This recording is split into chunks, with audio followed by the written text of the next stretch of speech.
Nel 2002, in collaborazione con il John Soanes Museum di Londra e l'Università della Svizzera Italiana, realizzammo una mostra sulla storia e la cultura dei ponti in legno. Era un itinerario nel tempo e nello spazio attraverso strutture affascinanti, la cui costruzione, sin dall'antichità, riveste significati simbolici oltre che funzionali. La mostra aveva inizio nell'anno 55 a.C. sulle rive del Reno, davanti al leggendario ponte in legno costruito da Giulio Cesare durante la guerra di Gallia. Attraversava il Veneto con i ponti di Andrea Palladio, il più grande architetto rinascimentale di ponti in legno come quello di Bassano.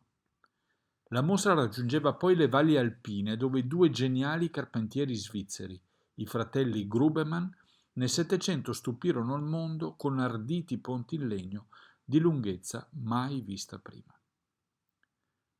Nel 1780, sulla via del ritorno dal Grand Tour, Son vede con i propri occhi le audaci strutture dei Grubemann.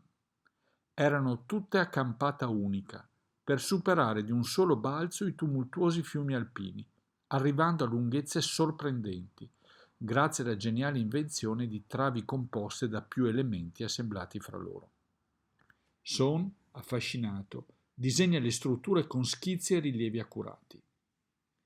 Grazie a ciò, le forme ardite e i segreti costruttivi dei ponti in legno svizzeri erano presentati in mostra grazie agli acquarelli di grande formato fatti poi realizzare da Son sulla base dei propri disegni sul campo, i famosi lecture diagrams.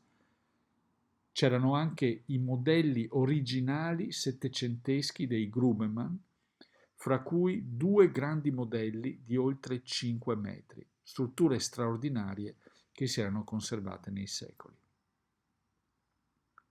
Per l'allestimento, Umberto Riva concepì dei grandi tavoli, ognuno sagomato specificamente sulla struttura di un singolo modello di ponte.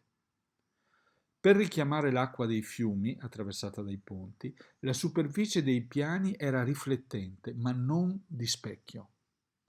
Sarebbe un riflesso troppo crudo. Preferisco che i piani siano di acciaio inossidabile specchiante, in modo che il riflesso sia più denso, più simile all'acqua, spiegò Riva. L'effetto fu un contrasto meraviglioso fra il naturalismo dei modelli in legno settecenteschi e l'astrazione contemporanea dei tavoli di Riva, con forme astratte e sinuose.